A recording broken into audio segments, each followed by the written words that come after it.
मंच पर उपस्थित अखिल भारतीय विद्यार्थी परिषद के माननीय पदाधिकारी गण तथा विद्यार्थी सेवा समिति के सभी माननीय पदाधिकारी गण, मंच के नीचे उपस्थित सभी कार्यकर्ता, पूर्व कार्यकर्ता तथा मान्यवर नागरिक सज्जन, माता भगिनी,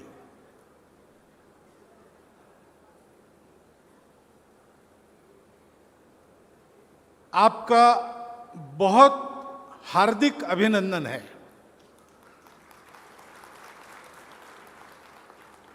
क्योंकि आपने अपने परिश्रम से लंबे समय तक सब प्रकार की परिस्थितियों का सामना करते हुए एक सिद्धि को प्राप्त किया है। आज हमारे अपने परिश्रम से हमने अपना एक भव्य कार्यालय खड़ा किया। यहां आने के पहले कार्यालय में गया था, मुझे लगता है सब दृष्टि से अच्छा बना है। तो बनाने वाले, प्रत्यक्ष जिन्होंने बनाया उसको, उनका भी अभिनंदन, और उनको बनाने में जिनके प्रेरणा और परिश्रम की साथ रही, वो आप सभी का अभिनंदन। क्योंकि ये प्रवास आसान नहीं है। हमने कार्य प्रारंभ किया, वो तो अभाव में ही प्रारंभ किया। अपने पास क्या था? अपने पास कुछ नहीं था, केवल कार्यकर्ता का स्वत्व था, कार्यकर्ता की निष्ठा थी, और एक दुर्दम्य आत्मविश्वास था कि परिस्थिति कैसी भी दिखे, एक न एक दिन, क्योंकि हमारा विचार सत्य विचार है, न्याय का विचार है, हम इसको सफलता तक ले जाएंगे। और इस विचार से हम लगे। थोड़ा बढ़े तो विरोध शुरू हुआ। अभावों में, अनुकूलता के अभाव में, प्रतिकूलता के बवंडर में काम करने के लिए परिश्रम तो करना पड़ा, पसीना तो बहाना ही पड़ा, खून भी बहाना पड़ा। सत्य और न्याय को लेकर हम चल रहे थे। परंतु ऐसे लोग होते हैं जिनको लगता है हम ही सही है, बाकी सब गलत है। और जब उनके तर्क हार जाते हैं, अनुभव उनके विपरीत जाता है, तो उनके हाथ में दूसरा कोई उपाय नहीं रहता। वो अपनी सारी शक्तियों का प्रयोग करके सत्य और न्याय को दबाना चाहते हैं। लेकिन सत्य दलभार से नहीं मरता। कार्यकर्ताओं ने सामना किया, बलिदान दिया, और ऐसी सारी तपस्या का परिणाम है कि आज वो कार्यालय खड़ा हुआ। निधि बहन ने ठीक कहा कि ये जो स्फूर्ति भवन उसका नाम है, वो एकदम सटीक नाम है। क्योंकि अपने कार्य का यहां जो गौरवपूर्ण इतिहास है, वो सारा उस भवन को देखते समय अपने मन में फिर से जागृत होता है। विद्यार्थी परिषद में तेलंगाना प्रांत का काम बहुत आगे रहा है पहले से। विद्यार्थी परिषद का कार्य कैसे होना चाहिए, इसके बारे में जो विद्यार्थी परिषद की कल्पना थी, उस कल्पना का एक प्रतिमान यहां तेलंगाना में मिलता था, आज भी मिलता है। एक तरह से तेलंगाना का कार्यकर्ता कार्य विद्यार्थी परिषद में ट्रेंड सेटर की भूमिका भी बनाता है।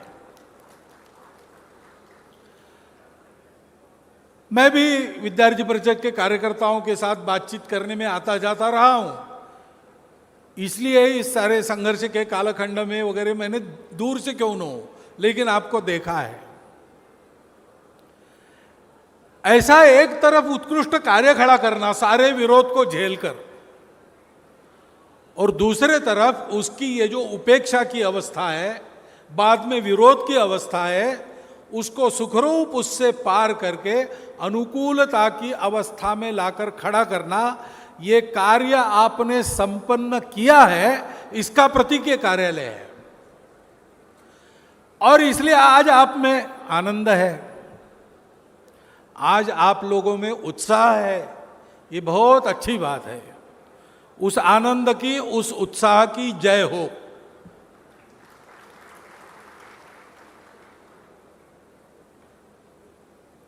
आनंद और उत्साह में और एक बात ध्यान में रखनी चाहिए। हम संघ की प्रार्थना में कहते हैं ये कंटकाकीर्ण मार्ग है। 30 साल पहले, 40 साल पहले तक, 20 साल पहले तक अनुभव होता था, लेकिन अब इसको जब हम कहते और अर्थ बताते हैं कि अपना मार्ग बहुत कठिनाइयों से भरा है, तो आज के पीढ़ी का कार्यकर्ता पूछता है कि वो कंटक कहाँ है। आपने देखे होंगे उपेक्षा के समय में बहुत सहन करना पड़ा, बहुत घिसना पड़ा, विरोध में बहुत लड़ना पड़ा, अंदर के दुख को दबाकर कार्य के हित के हेतु कर्तव्य कठोर होके आगे बढ़ना पड़ा। इतने सारे आघात होते हुए भी और उसका प्रतिकार करते हुए भी मन में कोई द्वेष शत्रुता न आए, इसके लिए मनोनिग्रह बनाना पड़ा। लेकिन आज तो सब ठीक है, अब कार्यालय हो गया, अच्छा कार्यालय बन गया, सब प्रकार की सुविधाएं उसमें है, साधन सुविधा अपने पास है, और समाज में आस्था, प्रेम और प्रतिष्ठा के हम धनी बने हैं। एक समय विद्यार्थी परिषद का कार्यकर्ता लोग, विद्यार्थी क्षेत्र में काम करने वाले अन्य संगठनों के लोग हंसते थे, ये कौन लोग हैं, अरे ये क्या विद्यार्थी परिषद, ये क्या करते हैं, सरस्वती पूजा करते हैं और जिनके नंबर आते हैं उनका अभिनंदन करते हैं, और तो कुछ करते नहीं। आज ये कहने की हिम्मत किसी की नहीं होगी। उस समय हमको नगण्य मानने वाले लोग आज हमको अग्रगण्य देख रहे हैं। ये परिवर्तन है, हमारे परिश्रम से आया है। और इसलिए आज का कार्यकर्ता पूछता है कि कंटक कहां है। लेकिन कभी कभी ऐसा होता है कि अनुकूलता ही कंटक बन जाती है। यानी आनंद है, उत्साह है, उसके आप अधिकारी है, यू डिजर्व इट। उस आनंद में, उत्साह में हम सब लोग सहभागी है, क्योंकि ये आपका अधिकार आपने प्राप्त किया है, आनंद मनाने का, उत्साह मनाने का। लेकिन इसमें थोड़ी सजगता, सावधानी भी आवश्यक रहती है, नहीं तो यही अनुकूलता कल चल के कंटक बन सकती है। समाज में स्टेटस है, प्रतिष्ठा है, आस्था है, विश्वास है, हमारा अहंकार बढ़ाती है, व्यक्ति का भी बढ़ाती है, संगठन का भी बढ़ा सकती है। और अपना जो कार्य है वो तो बाकी संगठनों जैसा नहीं है, केवल अपने संगठन को प्रतिष्ठा प्राप्त करा देना, केवल विजय प्राप्त करना ऐसा नहीं है। विजय प्राप्त करना अनिवार्य है, इसलिए हम विजय प्राप्त कर रहे हैं और विजयी होंगे, परंतु उस विजय का कुछ उपयोग करना है। विजय ये हमारी मंजिल नहीं है, हमारा पड़ाव है। बहुत से राजा विजयी हुए, सब भूल गए उनके नाम। कितने दिन याद रखेंगे राजाओं के नाम? ज्यादा दिन याद नहीं रहे, 1000, 2000, 5000 साल, उसके बाद सब भूल जाते हैं। लेकिन पितृवचन के पालन के लिए वनवास ग्रहण करने वाले राजा को 8000 साल भी केवल स्मरण नहीं करते, उसके बनाए हुए आदर्शों पर चलने का प्रयास करते। क्योंकि जूलियस सीजर जैसा वो राजा, ही केम, ही सॉ, ही कॉन्कर्ड, इतना करके रुक नहीं गया। जूलियस सीजर वहां रुक गया। इसलिए अगर पूछते कि व्हाट आफ्टर कॉन्करिंग एवरीथिंग, तो इतिहासकार उत्तर देंगे फिर मनुष्य का मरण है, धर्म है। इसलिए एक दिन वो राजा भी मर गया। कुछ दिन याद रहेगा, बाद में भूल जाएंगे। लेकिन राम के बारे में ओ ये ठीक है, ही केम, ही सॉ, ही कॉन्कर, लेकिन he didn't stop at that. उन्होंने आगे जो परिवर्तन लाया मनुष्य जीवन में, धर्माधारित नियम स्वयं आचरण करके जो रूढ़ किए, उसमें आज भी राम जीवित है, लोगों की श्रद्धा में जीवित है। उत्तर प्रदेश में एक ट्रैक ऑफ लैंड ऐसा है, कुछ मीलों तक, कुछ स्क्वायर किलोमीटर, जिसमें लोग चना नहीं उगाते। चना क्यों नहीं उगाते? इसलिए कि जनकनंदिनी सीता को ब्याह कर जब राम जनकपुर से लाए, विश्वामित्र जी के साथ गए थे, पैदल लेके आए। पैदल यानी सारा था साज सामान, हाथी थे, पालकी थी, घोड़े थे, स्वयं राजा दशरथ थे।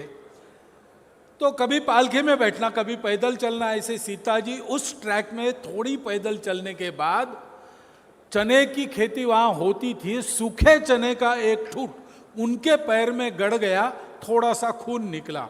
तब से वहां के लोग चने की खेती नहीं करते, क्योंकि सीता जी के पैर से खून निकलने वाला ये चना है, हम उसकी खेती नहीं करते। सीता जी 8000 साल पहले भूमि में गड़प नहीं हुई। सीता जी अभी हमारी श्रद्धा में जीवित है। यह चिरंजीविता क्यों प्राप्त होती है? क्योंकि अनुकूलता प्राप्त होने के बाद धीर व्यक्ति वो याद रखता है हम क्यों चले हैं। अनुकूलता प्रतिकूलता उसको प्रभावित नहीं करती। निंदन्तु नीति निपुणा यदि वास्तिवन्तु, नीति निपुण लोग निंदा करे स्तुति करे, दोनों में उसको फर्क नहीं पड़ता। लक्ष्मी समाविशतु गच्छतु वा यथेष्टम, धन साधन पास में हो या हाथ से चले जाए, उसको फर्क नहीं पड़ता। अद्यैव वा मरणमस्तु युगांतरेवा, आज मरण प्राप्त हो अथवा मरण की प्रतीक्षा में तिल तिल गलना पड़े युगांतर तक, उसको फर्क नहीं पड़ता।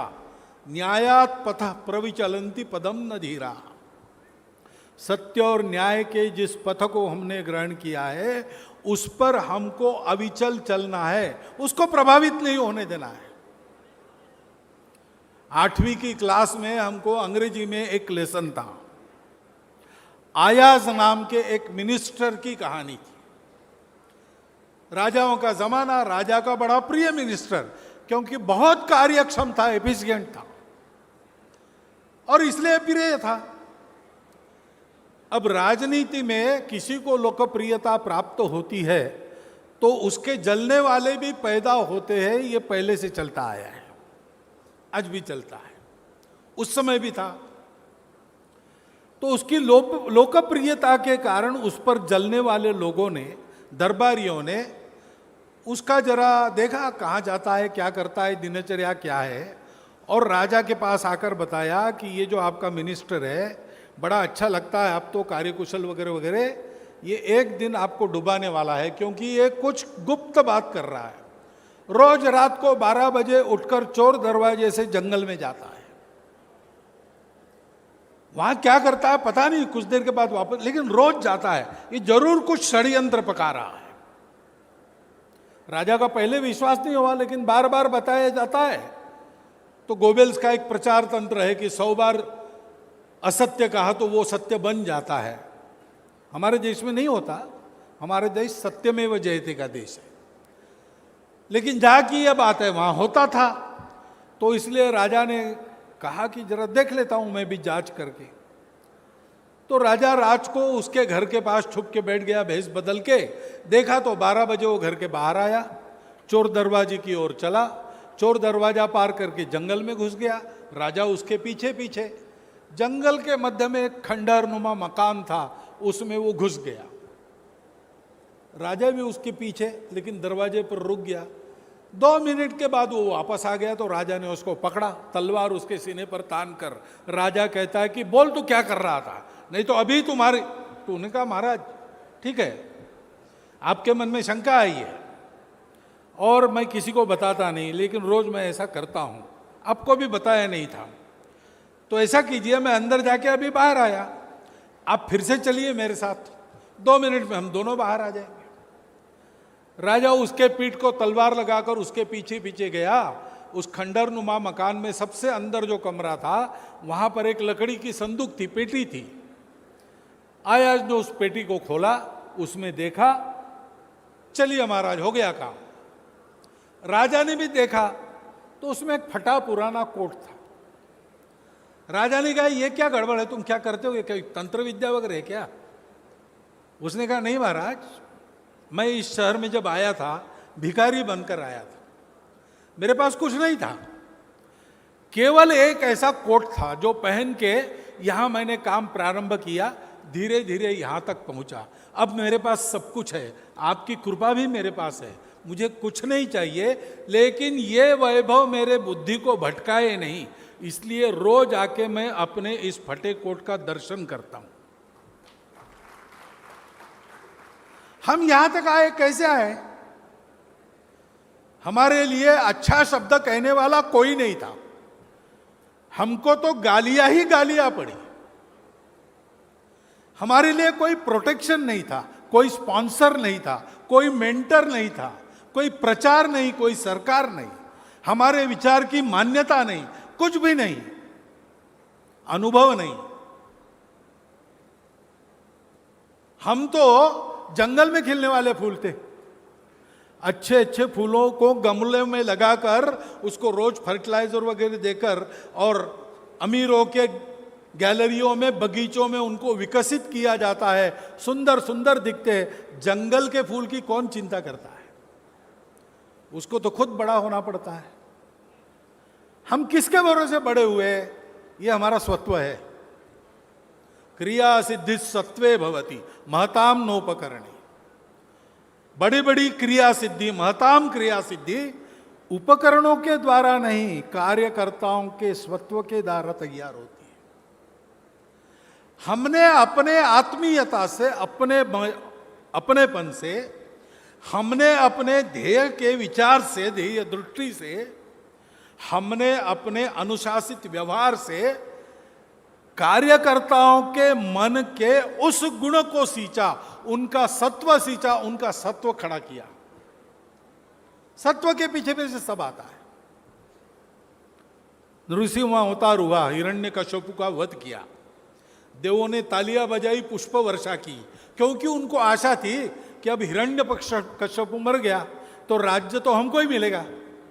इंद्र देख रहा था, लेकिन उसको देखते देखते नृसिंह भगवान ने प्रहलाद को ही राजा बना दिया। तो इंद्र हाथ मलते रह गया। बृहस्पति के पास गया, गुरुवर क्या करे, दाव तो हमने अपने लिए लगा था, फायदा वही ले गया। तो बृहस्पति ने कहा, आप कुछ 1000 वर्ष मत करो कुछ, वो अत्यंत सत्वशील है, उसको तुम अपदस्थ नहीं कर सकते। कुछ 1000 वर्षों के बाद जाकर उसका राज्य मांग लेना। वो दाता है, याचक को ना नहीं कहता। तो इंद्र ने कहा, राज्य कैसे मांगू, मैं भीख मांगू राज्य के लिए? तो बोले ऐसा नहीं, फिर दूसरा कुछ मांग लेना जिससे राज्य तुमको मिल जाए।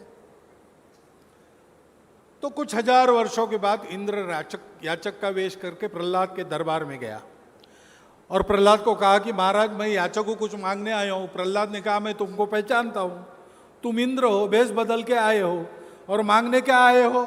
मेरा राज्य ही मांगोगे, और क्या मांगोगे? लेकिन तुम डरो मत, मेरा भी व्रत है, तुम जो कुछ मांगोगा मैं दूंगा, मेरी प्रतिज्ञा है, तुम याचक बनकर आए हो। तो इंद्र ने हंसते हुए कहा कि नहीं नहीं, मैं आपका राज्य नहीं मांगूंगा, मुझे आपका स्वत्व दो।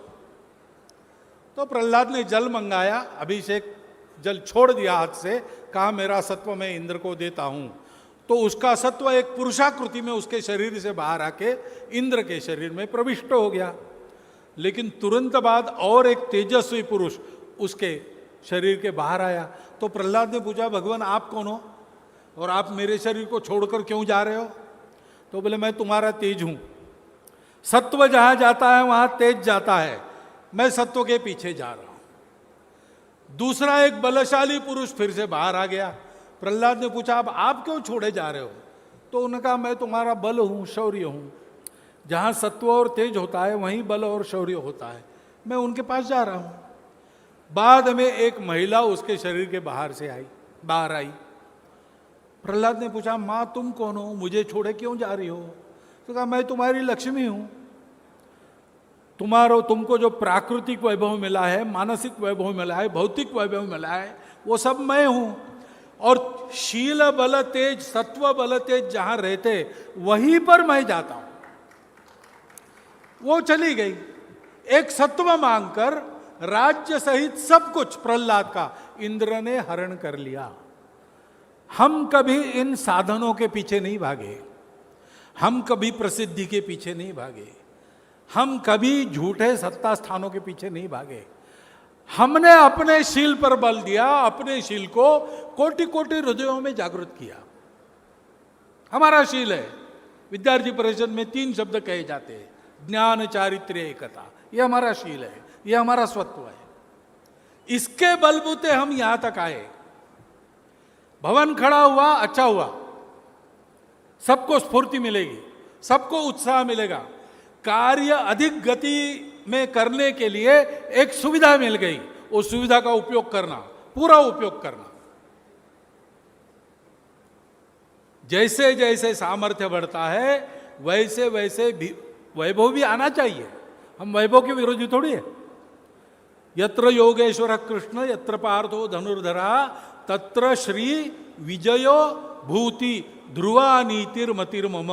ये ध्रुवा नीति स्वत्व है, लेकिन उसके साथ श्री विजय और भूति ये भी चाहिए।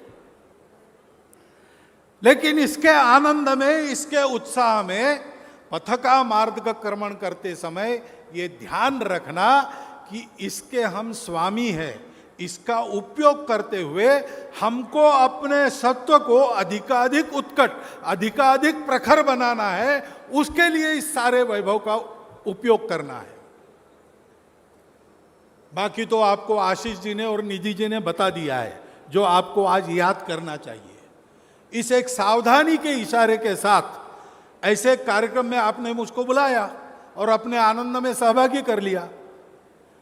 सरसंघ चालक मुझे बनाया संघ में, तब से मैं अनुभव कर रहा हूं कि और तो कोई आनंद मिलता नहीं, लेकिन बार बार लोग ऐसे कार्यक्रमों में बुलाते हैं तो उनके आनंद में सहयोग करने का आनंद हमको मिलता है।